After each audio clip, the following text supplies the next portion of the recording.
Gutter ही है ये।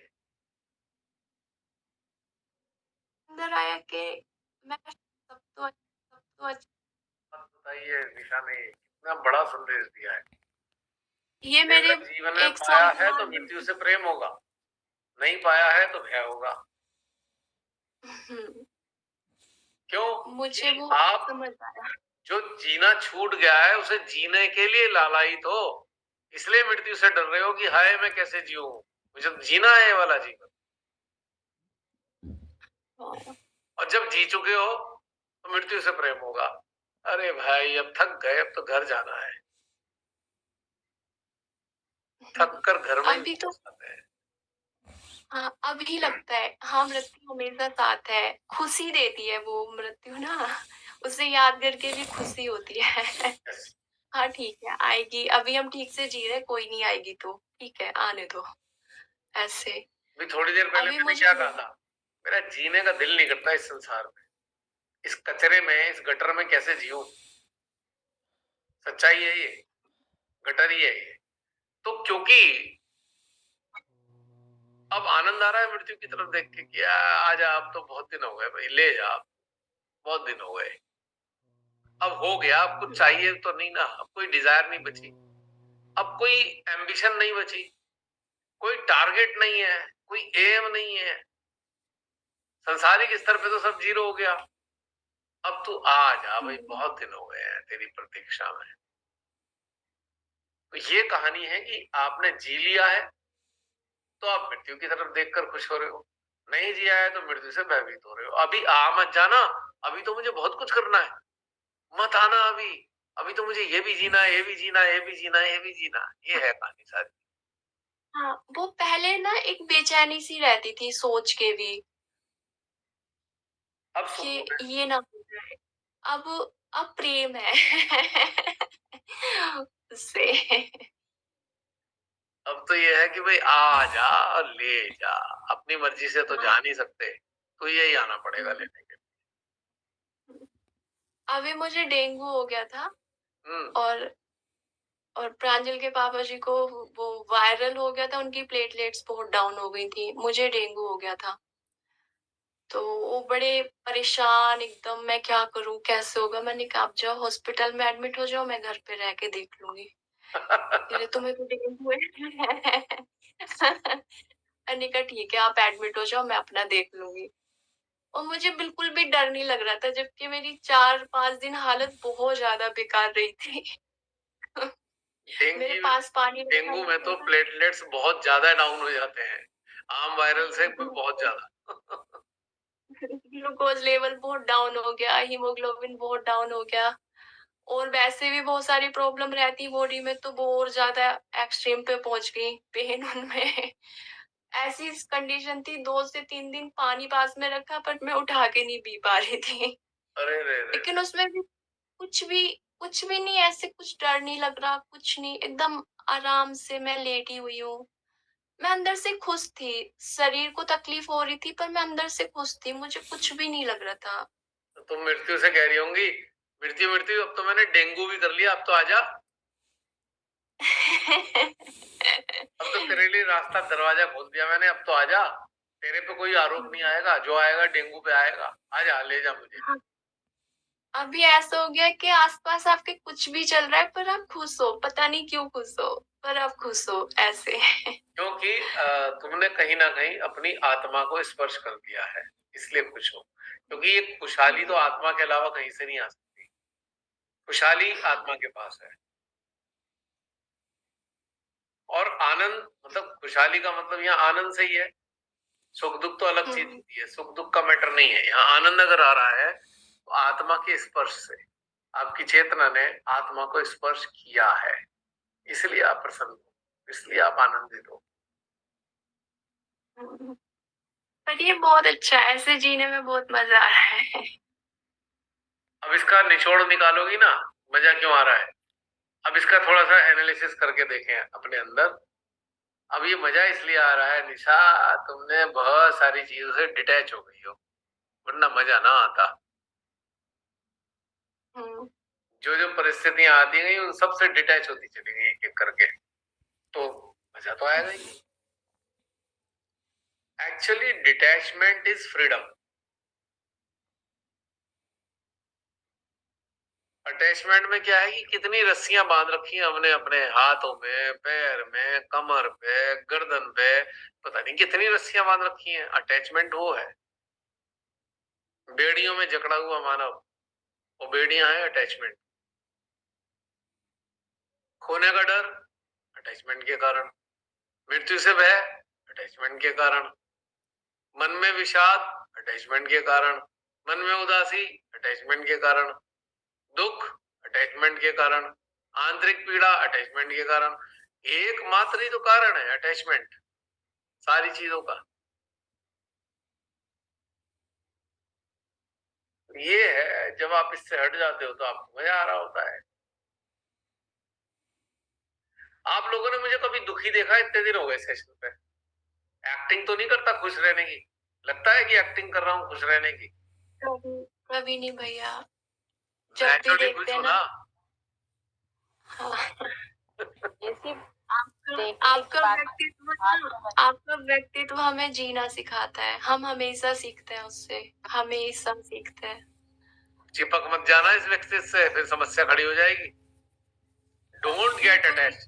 कोई दिक्कत भी नहीं है उसमें। तुलना शुरू हो जाएगी। अगर आप अटैच हो गए तो फिर आप कंपैरिजन करना शुरू करोगे, फिर अपने को गड्ढे में डाल दोगे, परेशान हो जाओगे। और कोई मेरी ऐसी वैसी संसारिक चीजें सामने आ गई तो कहोगे, है भाई मेरा ऐसा था, ऐसा है, फिर बड़ा कष्ट होएगा। भाई मैं तो वैसा ही हूं जैसा था, लेकिन आपको लगेगा अरे ये ऐसा। तो मत अटैच हो भाई, किसी के व्यक्तित्व से अटैच मत होना, आनंद लो हर के व्यक्तित्व का। फिर हम अपने पैरामीटर के हिसाब से तोलना शुरू कर देते हैं दूसरे को, वही समस्या है। हम तो सीख रहे हैं ना सिर्फ उससे, क्योंकि मैं भी मानव हूं और मानवों वाली सारी बुराइयां मेरे अंदर मौजूद हैं, ये समझ लेना पक्की तौर से। तो बुराई बुराई आपके सामने आती रहेंगी तो आपको कि है मेरा भाई ऐसा, वो ऐसा, फला ऐसा, कोई कहेगा ऐसा, ऐसा बोलते हैं, ऐसे हैं। क्या फायदा अटैच होने से? नहीं।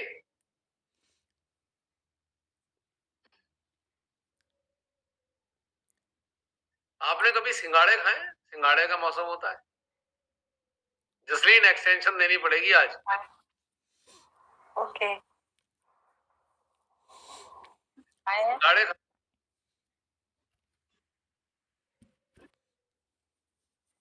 चलिए, आप सबके फीडबैक ले लेते हैं। दिल तो कर रहा होगा आप में से बहुत सारे लोगों को बहुत कुछ कहने का, अब मैं साइलेंट हो जाता हूँ।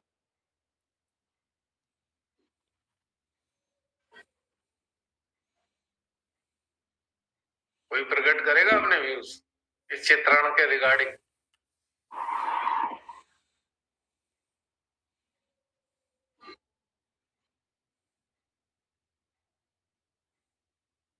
रमनी बहन आ गई क्या वापस? लीजिए, सेशन जो है एक्सटेंड हो गया, अब बोलिए।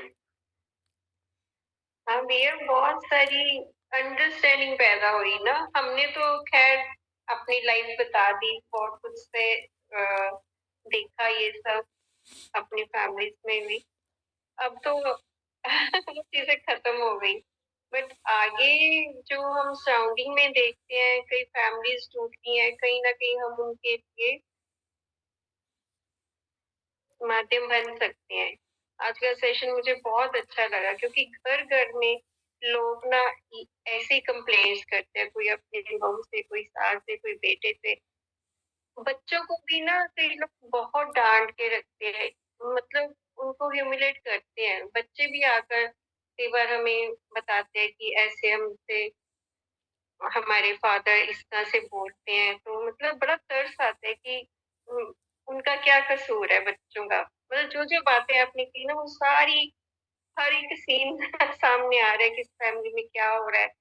तो मतलब एक स्ट्रेंथ मिली कि हम माध्यम बन के कुछ कर सकते हैं। बहुत अच्छा सेशन लगा मुझे भी आज का। तभी तो पता ही नहीं चला टाइम कैसे। आपकी डिमांड पे एक्सटेंशन मिल गई ना। इसीलिए एक्सटेंड कराना पड़ा। हाँ। और कोई शेयर करना चाहता है अपने कीमती व्यूज?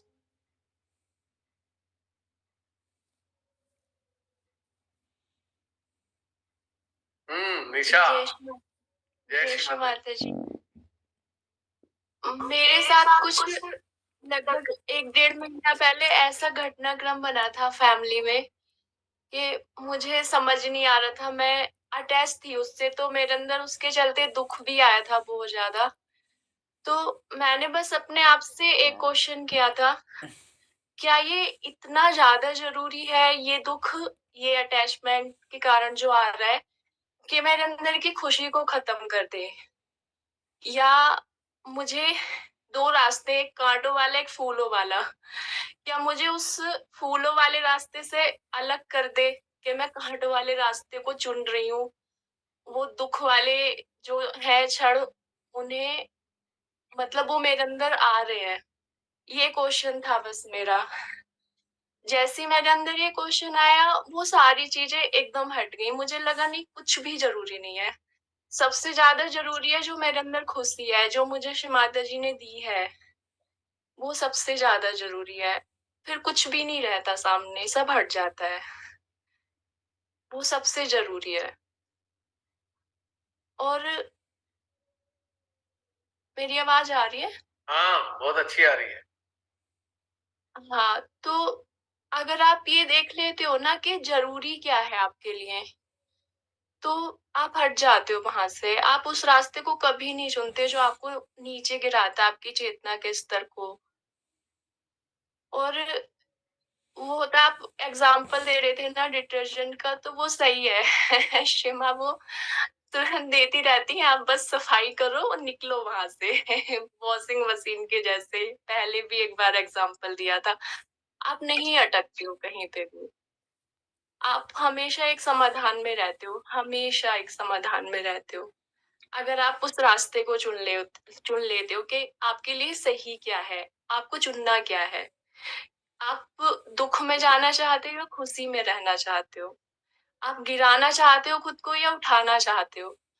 और ये सब पॉसिबल है जब सिर्फ आप आत्मचिंतन करते हो। हर बात पे आप चिंतन करते हो, कुछ भी आपके अंदर चल रहा है तो आप उस पे चिंतन करो, ये कितना सही है। आपको गिराने के लिए, आपको उठाने के लिए, आप क्या उसमें चुनते हो? तो आप जब सही चुन लेते हो तो कहीं कोई मौका नहीं होता कि आप नीचे गिरो, पीछे हटो। लगभग 6 महीने से मेरे साथ एक के बाद एक चीजें होती जा रही हैं। 6 महीने हो गए पूरे। मेरा सबसे पहले वैष्णो देवी जाना हुआ। उसके बाद कुछ ऐसा घटनाक्रम बना दिसंबर महीने में कि मेरी ही कोई मिलने वाली थी, मेरी फ्रेंड थी बहुत अच्छी, उन्होंने मेरे फोटोज का गलत यूज करा। तो उसके बाद में फिर घटनाक्रम बना कि आपके लिए मेरे से किसी ने फोन करके कुछ बहुत उल्टा सीधा बोला, काफी कुछ बोला था आपके लिए। तो मैं उसमें बस ये देख रही थी कि आपका, मुझे ये पता था कि मैंने आपको नहीं बताया कि हाँ मुझे ऐसा बोला है किसी ने, क्योंकि आपके लिए कोई नई बात तो नहीं थी। फेसबुक पे भी पढ़ते हैं, सब जगह पढ़ते हैं, कुछ ना कुछ नेगेटिव कमेंट हमेशा होते हैं।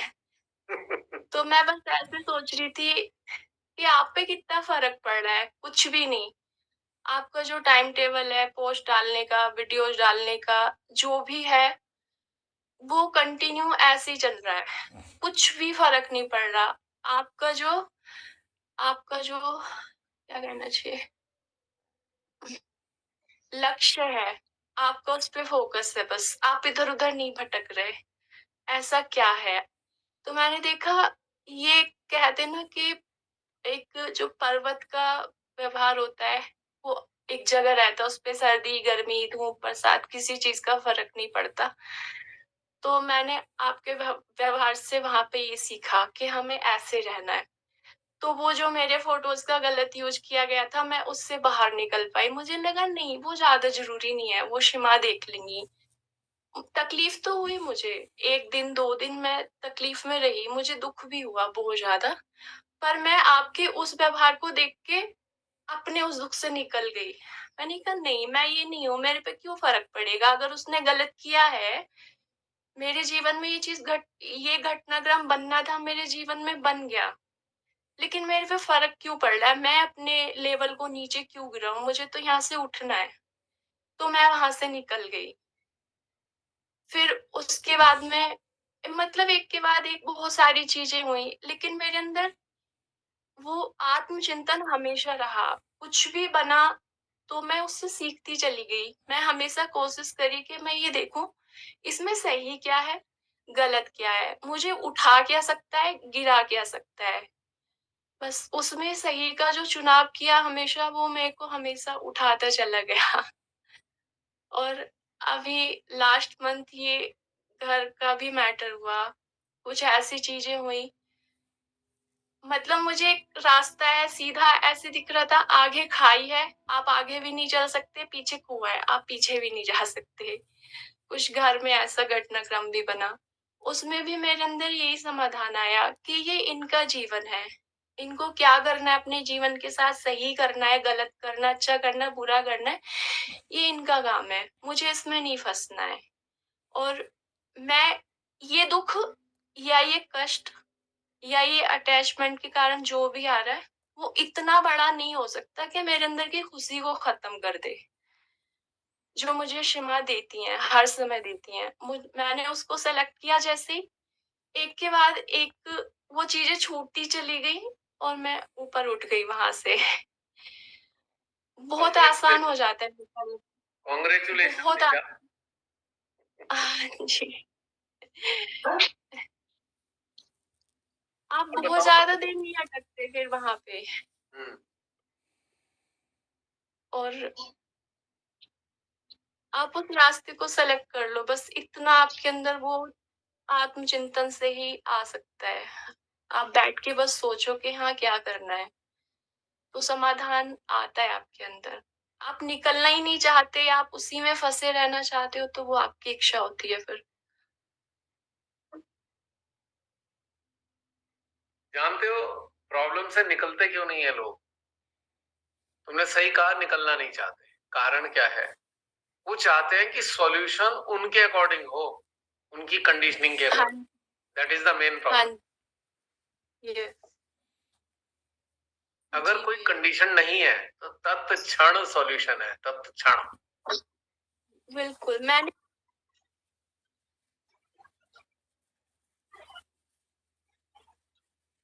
हाँ निशा, आर यू देयर? हाँ निशा, मेरी आवाज आ रही है क्या? आ रही है, पर शायद अभी इसने ज्वाइन नहीं किया। आ गई। हाँ, जी भैया। मैंने कहा, अभी मैं कह रहा था ना कि मेरी अगर व्यक्तित्व से आप अटैच हो गए तो आपने व्यक्तित्व का एक हिस्सा देखा, जब दूसरे हिस्से सामने आएंगे तो घबरा जाओगे, है मेरा भाई ऐसा, मेरा भाई ऐसा, मेरा भाई ऐसे भी करता है, ऐसे जीता है, क्या होगा फिर? भैया, हम तो आपके व्यक्तित्व से सीख रहे हैं। कहने का मेरा मतलब यही था कि हमें कोई अच्छा लगता है, फिर कुछ दिन बाद बुरा लगने लगता है। क्यों? क्योंकि जो हमने देखकर एक परसेप्शन बनाया, हमने किसी को देखा, बाहर से जाना और एक परसेप्शन बनाया, और वो इंसान जैसा जीवन जी रहा है वो तो वैसे ही जी रहा है ना, लेकिन हमने उसके जीवन का एक दूसरा हिस्सा भी देखा या कोई और साइड देख ली, तो हमने कहा अरे, फिर हमने जो परसेप्शन बनाया वो परसेप्शन वैसा टूट गया हमारा। जब परसेप्शन टूटा तो फिर दुख हुआ। नहीं, तो ये कब हुआ? क्योंकि हम एक परसेप्शन से अटैच हो गए, एक व्यक्तित्व देखा, उस व्यक्तित्व का एक परसेप्शन बनाया और उससे हम अटैच हो गए, और जब उसका दूसरा साइड देखा, हमने कहा अरे बाप रे, ये क्या, अब जैसे कि हमने धरती के जिस छोर पे हम रहते हैं, हम वहां रहते आ रहे हैं, मान लो हम बरसों से वहीं रह रहे हैं, हमने धरती का दूसरा छोर देखा नहीं। हमारे हिसाब से तो धरती बहुत बढ़िया है जहां हम रहते हैं, पर हम दूसरे वाली साइड जैसी गए तो वो साइड वैसी नहीं है, डायरेक्शन अलग है। वहां पे हम कहने लगे अरे यार ये धरती में क्या हो गया, ये धरती खराब हो गई क्या? और हम ये भूल गए कि हमने दूसरा छोर देख रहे हैं, धरती तो वही की वही है।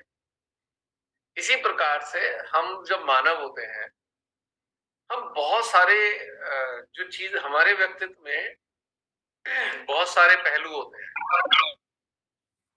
और जब हम किसी से जुड़ते हैं तो हम कुछ ही पहलू देख पाते हैं, और जब वो पहलू नजर आते हैं वो हमारी कंडीशनिंग या परसेप्शन से मैच नहीं करते, तो फिर हम उन्हें कमियां कहने लग देते हैं, बुराइयां मान लेते हैं उन्हें, हम उन चीजों को बुराई मान लेते हैं। हाँ, कुछ चीजों की बात मैं करूंगा एक्सेप्शनली, जैसे ड्रग्स लेना, लिकर लेना, ये सारी बुराइयां ही हैं, नो डाउट। पर जहां सवाल आता है एक किसी की लाइफ का या उसके जीवन जीने की स्टाइल का, तो ड्रग्स नहीं है, वो बुराई नहीं है, वो हमारे परसेप्शन से भिन्न जीवन है, भिन्न तरीके का जीवन है। अब जैसे कि मैं उदाहरण देता हूं, अब मैं वीडियोस वगैरह सहज योग के वीडियो है, बहुत सारे मेडिटेशन के हैं, उनके साथ अगर मैं कभी भी पहाड़ों वाले वीडियो नहीं डालता तो किसी को ये पता ही नहीं चलता कि मैं पहाड़ों का शौकीन हूं। किसी को नहीं पता मैं पहाड़ों का शौकीन, मान लो, ठीक। और सडनली कभी वो लोग मेरे को पहाड़ों पे क्लाइंब करते देखते तो बड़े हैरानी होती है, ये कौन है भाई, इसको तो हम जानते ही नहीं। समझ रहे हो मेरी बात? मान लीजिए एक साइड देखी खाली, मैं ध्यान से जुड़ा हुआ हूं, खाली मेडिटेशन से जुड़ा हुआ हूं, बस यही साइड देखी सबने, ठीक है, बातें भी सुन ली मेडिटेशन की, लेकिन किसी ने कभी देखा ही नहीं कि मैं पहाड़ों में भी गया हूं, और कभी मैंने अचानक कहीं दिख गया किसी को पहाड़ों पे या कुछ ऐसा करते हुए तो बड़ा शॉकिंग लगेगा, अरे ये पहाड़ों पे भी चढ़ते हैं, ये माउंटेनियर है। तो यहाँ पे थोड़ा सा झंझट लगती है हमारे परसेप्शन से। हमने 10 साल किसी को देखा, 10 साल तक मैंने केवल बहुत से लोगों के सामने केवल सहज की बातें की हैं, मेडिटेशन की बातें की हैं। बहुत से लोगों को आज भी नहीं पता कि मैं ट्रैकर माउंटेनियर हूँ। वो तो अब मैं वीडियो डाल रहा हूं तो बहुत सारे लोग देख पा रहे हैं, अन्यथा ना डालू तो। और जब वो अचानक देखेंगे तो उन्हें बड़ा शॉकिंग लगेगा। पता है फिर वो क्या कहेंगे, सहजी माँ ने तो कहा है, अरे हिमालय पे जाने की अब जरूरत नहीं है, पहले गए हो आप जन्मों में, अब हिमालय पे क्यों जा रहे हो, इसका मतलब गड़बड़ है सहजी है। अब वो इंटरप्रिटेट ऐसे करेगा श्री माता जी की बातों को कि माँ ने तो कहा अब हिमालय पे जाने की जरूरत नहीं है, अगर आप हिमालय पे जा रहे हो तो इसका मतलब आप गड़बड़ है आपके अंदर, इसलिए तो हिमालय पे जा रहे हो, वो ऐसे इंटरप्रिटेशन हो जाएगी, तो उसके लिए बड़ा अजीब लगेगा। तो इस प्रकार से मानवीय जीवन के अनेकों पहलू होते हैं। अब जैसे मेरा सोशल पक्ष, सोशल लाइफ जीने का जो मेरा पक्ष है, आप में से ढेर सारे लोगों ने नहीं देखा, 2-4 लोगों ने देखा, लेकिन अगर मैं सोशल पक्ष में आप मुझे देखोगे तो हो सकता है जो आपका परसेप्शन मेरे को लेकर ध्यान से संबंधित रहा वो आपको अलग लगे, अजीब लगे थोड़ा।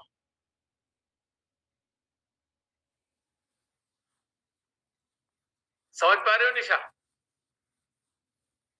लेकिन यदि हम जीवन ऐसे जिए, हम किसी के लिए कोई परसेप्शन ना बनाए, हम अपने परिवार में जो सदस्य हैं उनके लिए भी कोई परसेप्शन ना बनाए, ध्यान से जुड़े सहजी हैं उनके लिए भी कोई परसेप्शन ना बनाए, मित्र है उनके लिए भी कोई परसेप्शन ना बनाए, तो आपकी जिंदगी हमेशा खुशहाल होगी, क्योंकि आपके परसेप्शन को टूटने की कोई गुंजाइश नहीं है, दुख की कोई गुंजाइश ही नहीं है।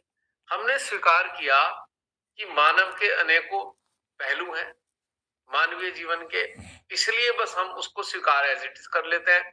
हम ये स्वीकार करते हैं सबकी जो परवरिश है भिन्न है, सबके संस्कार भिन्न है, तो अब झगड़ा खत्म। अब हम किसी से झगड़ा नहीं करते, क्योंकि हमने स्वीकार कर चुके जो हमारे साथ रह रहा है उसके भीतर जो उसके शरीर में रहने वाली सोल है और उस सोल के साथ जो चेतना है वो भिन्न है मेरे से, तो झगड़ा खत्म हो गया, नाराजगी भी खत्म हो गई, बुराई भलाई भी खत्म हो गई।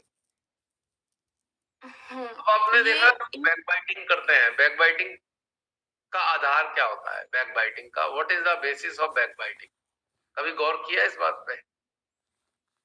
बैक बाइटिंग का आधार होता है हमारा अपना परसेप्शन कि हमारे हिसाब से सामने वाला नहीं है, बुराइयां शुरू हो गई।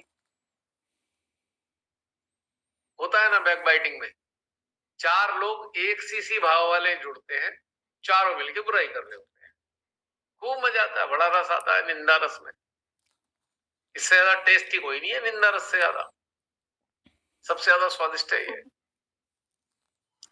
तो लेकिन किस आधार पे बुराई करना है? अपने परसेप्शन के आधार पे, अपनी कंडीशनिंग के आधार पे। अगर हम स्वतंत्र छोड़ दें कि भैया सब अपने अपने तरीके के आगे बढ़ के आए, तो फिर कोई समस्या ही नहीं है। There is no other problem at all, कोई बुराई भलाई नहीं होगी। क्योंकि मेरे खुद के जीवन में ऐसा कई बार हुआ कि समाज में भी, फ्रेंड सर्किल में भी, इवन सहज में भी, मान लीजिए मैंने कोई अपनी चीज जाहिर की कि भाई ये ऐसे, छूटते ही अरे आप ऐसे कैसे? अरे भैया मैं हूं, आप हो, तो दोनों कैसे भिन्न हो सकते हैं? अलग अलग मतलब एक से कैसे हो सकते हैं? हमारी अलग अलग परवरिश हुई हुई है, हमारी अंदर की चेतना के स्तर पे अलग लेवल पे हैं हम, तो फिर उसमें क्यों और कैसे का प्रश्न नहीं उठता ना। तो ये वाली चीज जैसी हमें समझ में आती है, और ये तुम्हें 6 महीने में समझ में आई ये बात है निशा, तभी तो ये अच्छा लगने लगा। हाँ, ये अभी 1 महीना पहले ऐसा कुछ हुआ, जो मेरा निजी रिश्ता था उसमें ये चीज़ें हुई, तो मैंने यही सोच के छोड़ा कि ये अलग है, मैं अलग हूँ।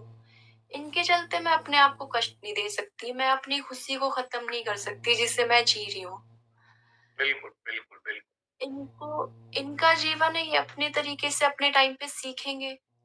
वो कहते ठोकर लगने से व्यक्ति सीखता है, तो सीखेंगे। मैं क्यों इसमें पड़ूँ? मैं क्यों अपने आप को परेशान करूँ? और जैसे मैंने ये मेरे अंदर आया तो मैं वहाँ से हट गई, मैं शांत हो गई।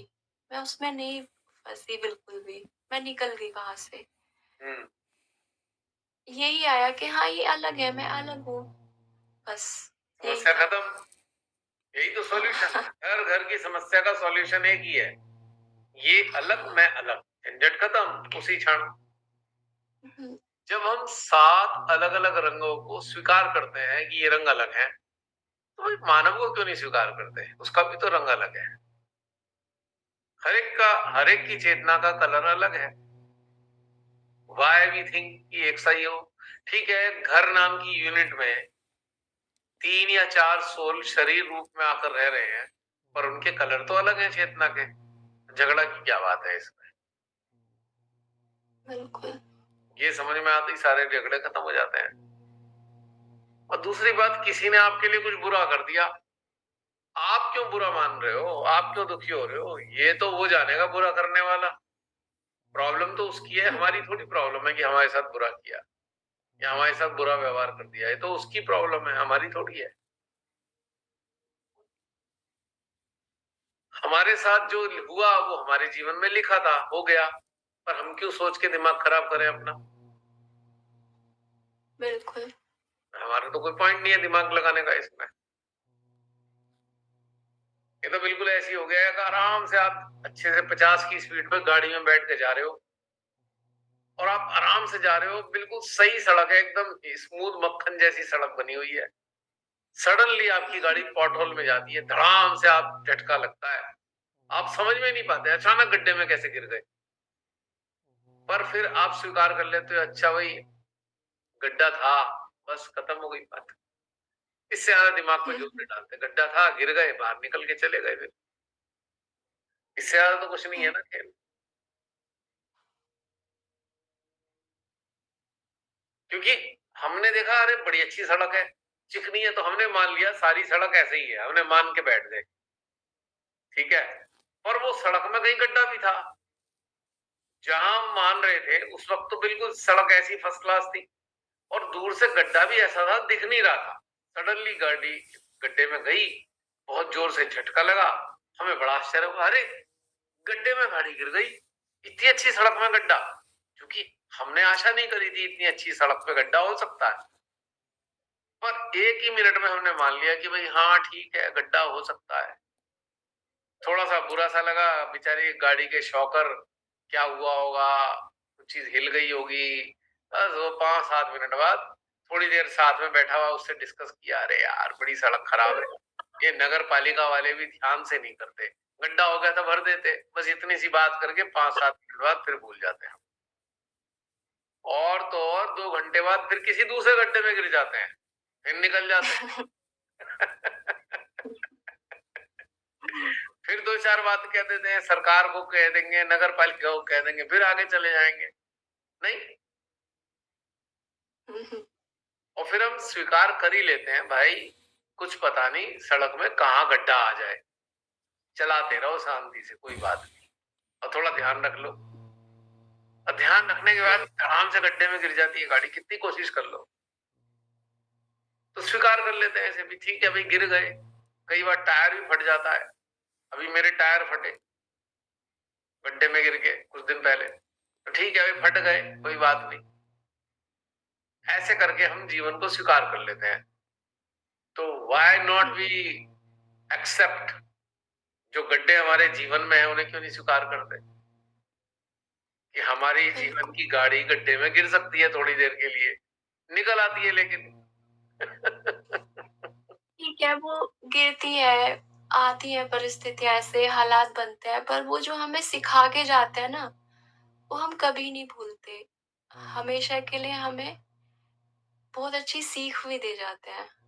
सिखा के यही जाते हैं कि भाई कभी भी गड्ढा आ सकता है और गड्ढे में गिर सकती है गाड़ी, बस यही सिखा के जाते हैं। और यही स्वीकारोक्ति सिखाते हैं, स्वीकार करना ही सिखाते हैं। और जैसे ही हम स्वीकार करना सीख जाते हैं, अब हमें टेंशन नहीं होती, कोई जर्नी बड़ी स्मूथ चलती है। सड़क स्मूथ हो या ना हो, पर जर्नी स्मूथ होगी। जैसे आप स्वीकार करते हो, आप समाधान में आ जाते हो। एग्जैक्टली। स्वीकार करना समाधान की ओर चलने की पहली सीढ़ी है। First step towards solution, acceptance. बहुत बढ़िया निशा, तुमने बहुत अच्छी अच्छी बातें शेयर की हैं, ऐसी करती रहा करो समय समय पे। इतने कर नहीं अच्छे पाती हूँ, शब्द ना खिचड़ी जैसे शब्द हो जाते हैं, मैं शेयर कर नहीं पाती अच्छे से। आप इस चीज की चिंता मत करो कि शब्द खिचड़ी है कि चावल है कि दाल है, शेयर कर मैं दिया करो। समझा नहीं पाती अपनी बात को अच्छे से। समझाने की जरूरत मुझे नहीं। देखो, तुम्हें समझाना किसी को नहीं है, तुम्हें शेयर करना है बस। जिसे समझना होगा वो समझ जाएगा। समझानी मतलब मैं बता नहीं पाती ठीक से। ऐसा होता है। अब बताओ, इतना अच्छा बताने के बाद भी फिर ये कह रही हो मैं बता नहीं पाती।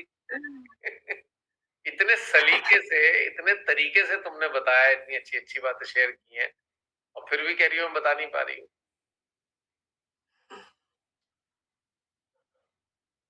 क्योंकि तुमने इसलिए ऐसा कह रही हो, तुमने फिर कोई एक लाइन खींच रखी है कि ऐसा बताना चाहिए था मुझे, फिर परसेप्शन में नहीं। फंस गई हो।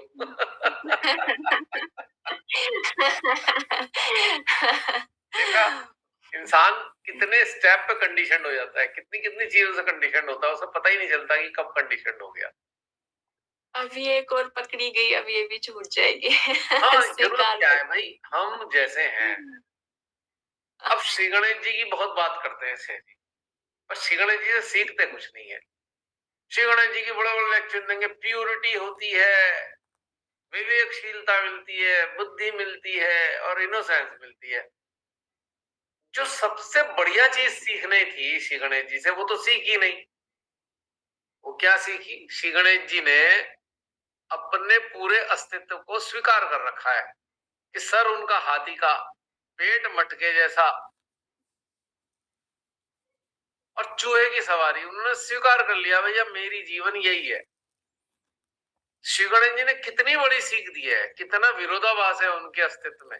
उनका जो स्वरूप है विरोधाभासी स्वरूप है। वो इसी स्वरूप से कितनी बड़ी टीचिंग दे रहे हैं। वो टीचिंग है एक्सेप्टेंस की। जैसे हो वैसे ही स्वीकार कर लो अपने आप को। श्री गणेश जी कहते हैं, देखो मेरे पिता की फिगर कितनी शानदार है, एकदम मोल्डेड फिगर है, और मेरी फिगर मटके जैसी, सर किसी और का, शरीर अलग से अलग तरीके का, और टेम्परामेंट लड्डू खाने वाला। मैं केवल लड्डू खाता हूं, मोदक खाता हूं। और मेरे पिता, वो तो जहर खाने के बाद भी चेहरे से स्माइल नहीं जाती उनकी। तो अब श्री गणेश जी अगर अपने पिता से कंपैरिजन करना शुरू कर दें तो खुद ये डिक्लेयर कर देंगे, मैं तो इनकी संतान हुई ही नहीं। अपने आप को खुद ही ऑर्फन कर देंगे। वो खुद ही कह देंगे, भैया मैं इनकी संतान नहीं हूं, मैं तो इन जैसा दिखता ही नहीं। पर उन्होंने स्वीकार किया, मैं संतान हूं ही नहीं की, और पर मैं भिन्न है, मेरा स्वरूप भिन्न है। फट से स्वीकार करके उन्होंने हम सबको ये शिक्षा दी। हम चार बड़ी बड़ी बातें तो उनकी बोल रहे हैं, पर सबसे आसान चीज नहीं अपनाई आज तक, कि वो एक्सेप्टेंस का प्रतीक है। Shri Ganesha is the symbol, purest symbol of acceptance. उससे बढ़िया कोई शिक्षा नहीं देता एक्सेप्टेंस।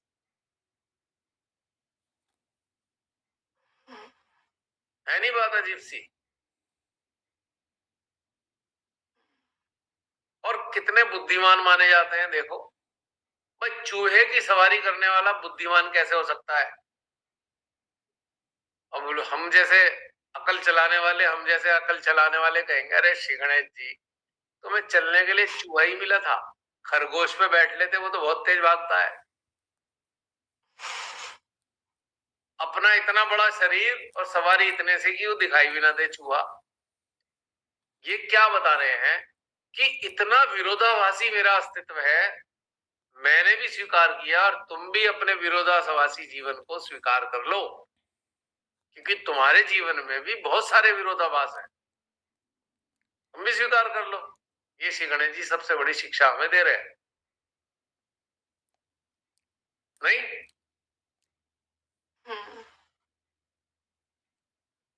और वो कितने प्यारे हैं अपने माता पिता के, कितने दुलारे हैं, ये तो देख लो।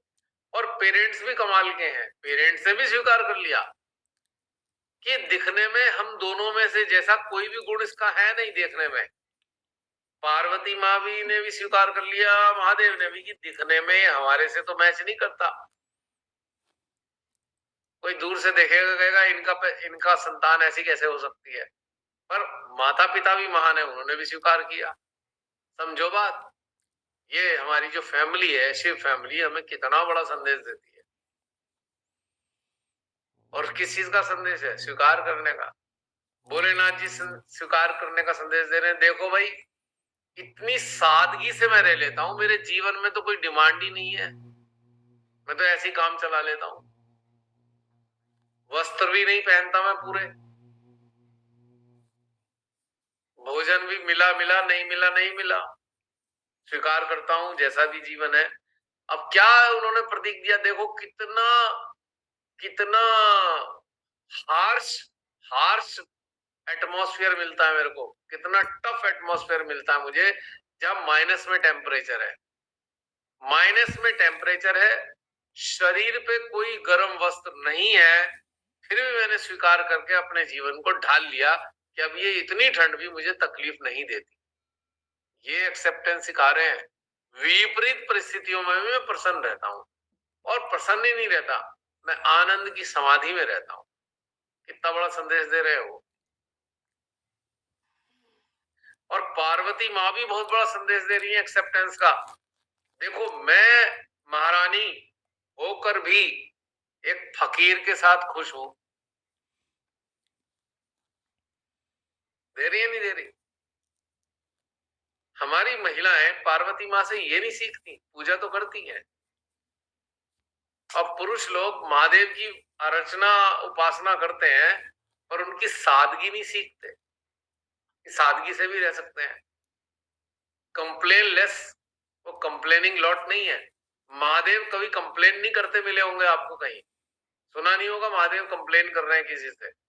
कंप्लेन तो मां पार्वती कर देती हैं, लेकिन महादेव कोई कंप्लेन नहीं करते, स्वीकार कर रहे हैं। ये पूरी फैमिली आपको स्वीकार करने का एक बहुत बड़ा लेसन देती है, पूरी शिव फैमिली।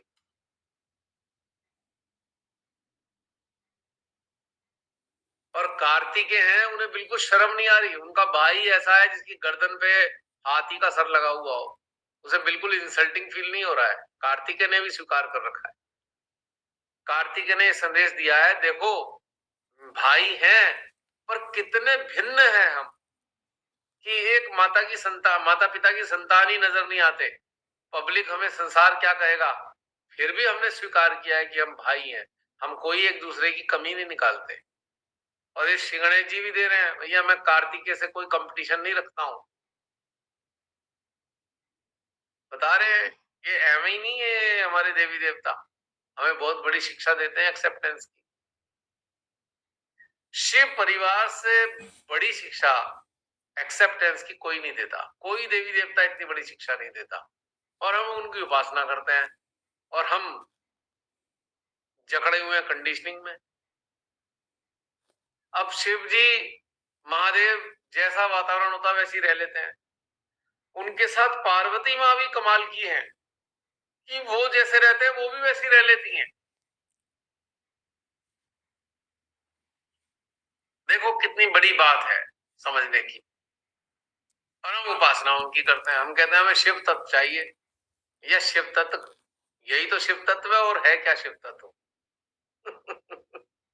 शिव तत्व is the synonym of acceptance.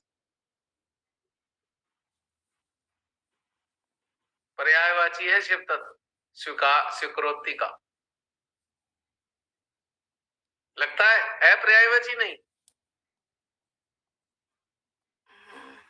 हमारे सहजी बड़े शान से, बड़े शान शौकत, फैशनेबल सहजी बड़े गर्व के साथ कहते हैं, माँ हमें शिव तत्व दे दो। माँ ऐसे ऐसे तिरछा देखती हैं, तू मांग रहा है, तुझे मिल जाएगा, अपना हाल तो देख। शिव तत्व के विरोध में जीवन जी रहा है, मांग शिव तत्व रहा है, कहां से मिलेगा शिव तत्व? क्योंकि उसके तो विरोध में ही है तो शिव तत्व के।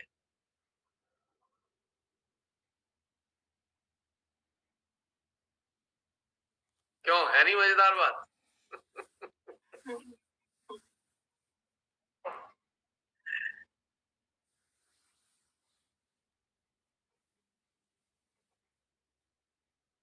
ये बहुत सारी देवी देवता सिंबॉलिक माने, सिंबॉलिक मान ले, एक्चुअल मानना हो, लेकिन दे एक ही चीज की शिक्षा रहे हैं जो मैंने अभी बताया।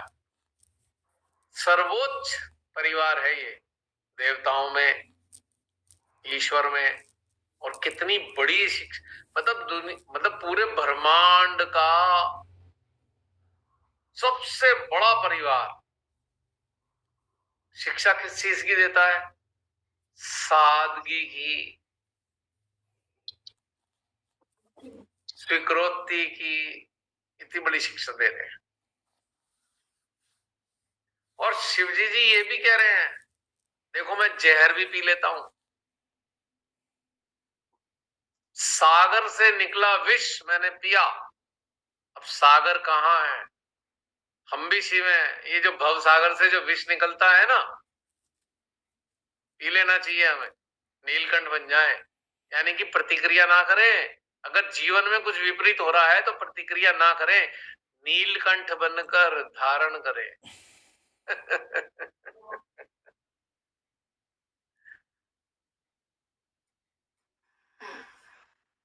अब भव सागर से कुछ निकला, फट हमने दोष किसी और को दे दिया, तो कहाँ शिव तत्व प्राप्त हो जाएगा? स्वीकार करेंगे तो शिव तत्व मिलेगा, नहीं करेंगे तो भैया पड़े रहो, ऐसे ही घूमते रहो, लिप सर्विस में जुटे रहो, बढ़िया बढ़िया बातें बोलो, कुछ नहीं मिलने वाला। लेकिन स्वीकार करने से मिलता है, जो स्वीकार करने से मिल जाता है वो साधना से भी नहीं मिलता। अब साधना थी किस लिए? साधना इसीलिए तो थी कि आपको सक्षम बना दे कि आप स्वीकार कर पाए।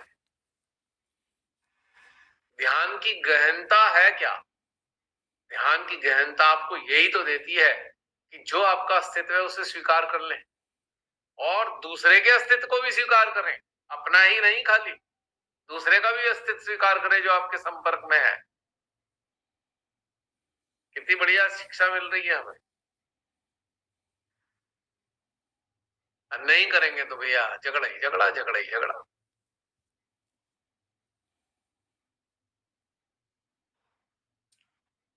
परेशानी परेशानी। तो ये है कहानी है ये मानव के उत्थान की।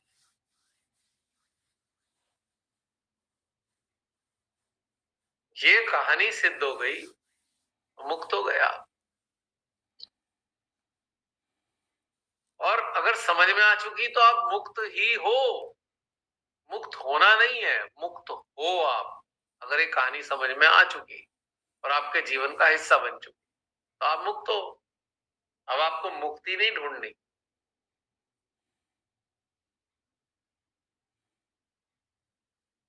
है इंटरेस्टिंग कहानी।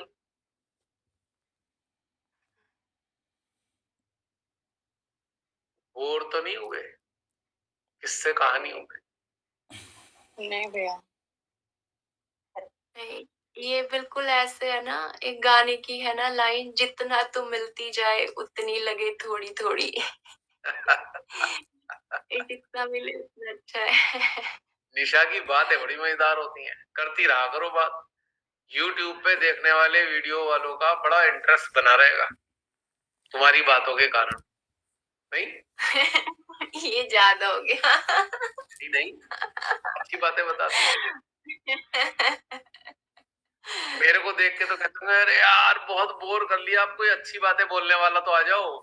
तो तुम्हारे को देख के शांत हो जाएंगे। भैया एक बोर करने वाला परमानेंट है। और देखो कितने अच्छे अच्छे लोग शेयरिंग करते हैं, उसमें जो बड़ा मजा आता है।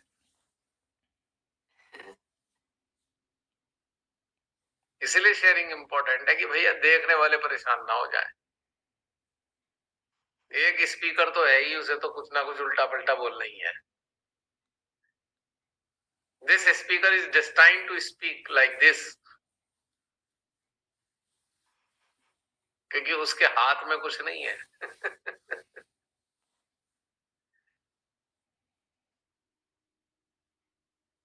आज जिंदगी की कहानी समझ आई? जसलीन ये लास्ट ही सेशन है, अब आगे नहीं बढ़ेगा।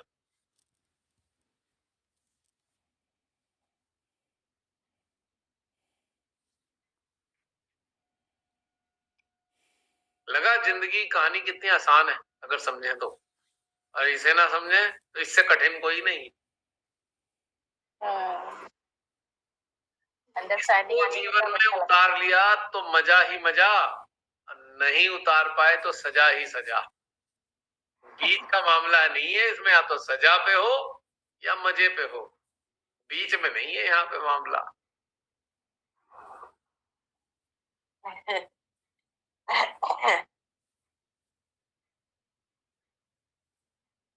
और ये कुछ कुछ लगातार सेशन ऐसे चल रहा है। लगातार ऐसे सेशन हो रहे हैं जिससे पूरा जिस अंडरस्टैंडिंग और बिल्डअप हो रही है, बहुत बिल्डअप हो रही है। कुछ तो थी और बढ़ रही है। देखो श्री माता जी ने आपको ध्यान में ले जाकर वो क्षमताएं आपके अंदर डाली, ऊर्जा दी, शक्ति दी, ताकि आप इन सूक्ष्म मानव जीवन के इन सूक्ष्म तथ्यों को आसानी से समझ सके। एक और इंटरेस्टिंग बात बताऊंगा आपको, बहुत इंटरेस्टिंग है, समझना, स्वीकार करने वाली बात है। इतिहास भी उठा के देख लेना, इतिहास और वर्तमान भी। जितने भी जागृत मानव हुए हैं, जितने भी जागृत मानव हुए हैं आज तक, पहले से लेके आज तक, वो सारे कंट्रोवर्शियल फिगर रहे हैं।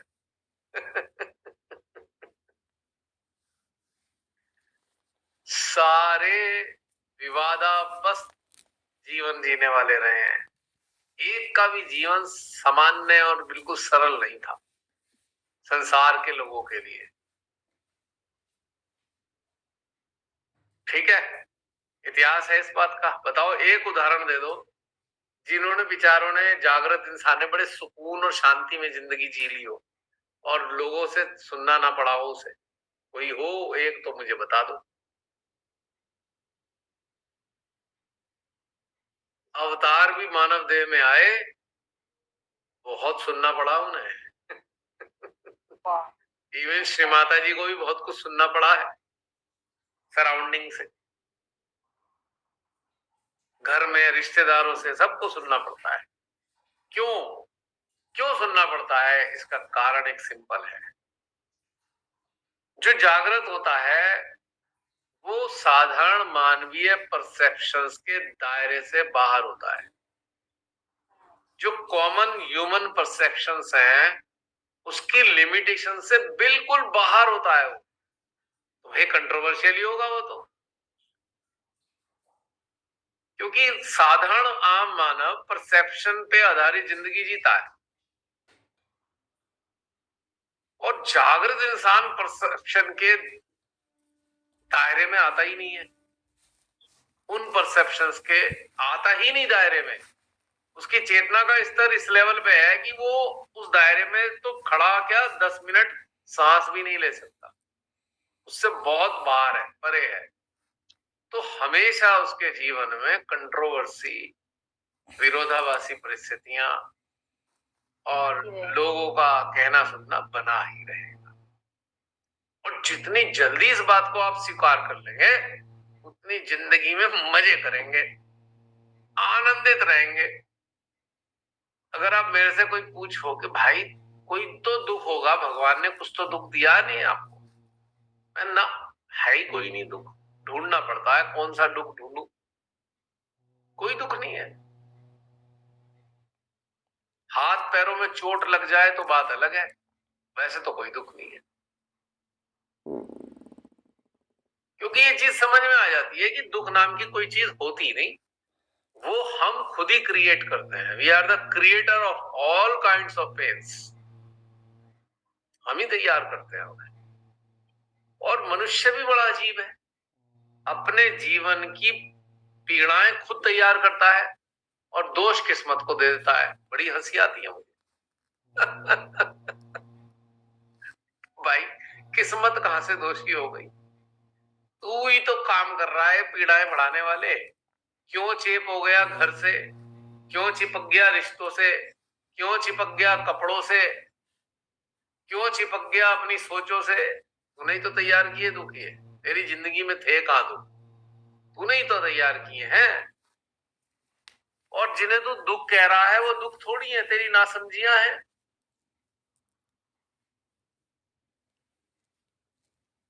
क्योंकि अगर तेरे संपर्क का तेरा कोई नजदीकी रिश्ता तेरे मुताबिक नहीं है तो दुख का विषय थोड़ी है, भिन्नता का विषय है। पर तूने उसे भी दुख बना दिया, भिन्नता को भी।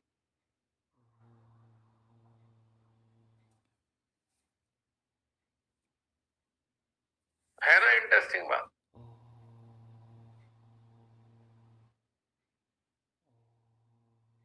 तो दुख तुम्हारा खुद तैयार करता है। कुछ दुख होते हैं, जैसे कोई बचपन से अपंग है, माना जा सकता है कि दुख है भाई। कोई ऐसी डिजीज है बचपन से ही जो बहुत गंभीर समस्या है, किसी की आंखें नहीं है, किसी का हाथ नहीं है, किसी की टांग नहीं है, दुख है। पर काबिलियत की स्थिति देखो कि जिसपे ये महत्वपूर्ण अंग नहीं है वो एक आम साधारण मानव के सामने भी बड़े शान से जीवन जीता है। अपनी उस कमी के बावजूद भी अपने आप को इस तरीके से तैयार कर लेता है कि साधारण मानव तो अपंग लगते हैं उसके आगे, वो अपंग नहीं होता। कई मैंने लोगों को देखा बड़े हौसले से जीते हैं भाई, वो कमाल की बात है। क्योंकि उन्होंने इस बात को समझा, ये जो डेफिशिएंसी लेके मैं पैदा हुआ हूं ये मेरे जीवन में आनी थी और मैंने इसे स्वीकार कर लिया कि मेरे हाथ ठीक नहीं, मेरी टांग ठीक नहीं, मेरी आंख ठीक नहीं, स्वीकार कर लिया। अब खुश रहते हैं फिर भी वो, रोते तो नहीं है। लेकिन सब चीज ठीक ठाक होने वाला मानव रोता ही नजर आएगा अधिकतर, क्योंकि वो स्वीकार नहीं करता जो कुछ उसके जीवन में है, रोता रहता है। कभी किसी नाम पे रोएगा, कभी किसी नाम पे रोएगा।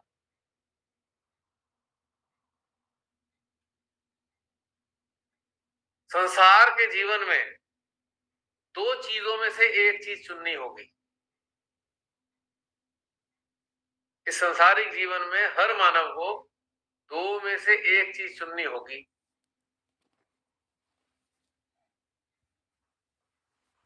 संतुष्ट जीवन जीने के लिए या तो जिल्लत को चुन लो या किल्लत को चुन लो। तीसरी कोई जरूरत नहीं है। अब समाधान आपको जिल्लत से आ रहा है तो भी वो भी समाधान है, किल्लत से आ रहा है तो वो भी समाधान है। और किल्लत किसे मिलेगी और जिल्लत किसे मिलेगी? जो मानव आत्मसम्मानी है, आत्मसम्मान के साथ रहता है, वो चुनेगा किल्लत को। और जिसके लिए आत्मसम्मान जैसी चीज का कोई मतलब नहीं है, वो जिल्लत को चुन लेगा। खुश दोनों ही रहेंगे, समाधान दोनों में ही है।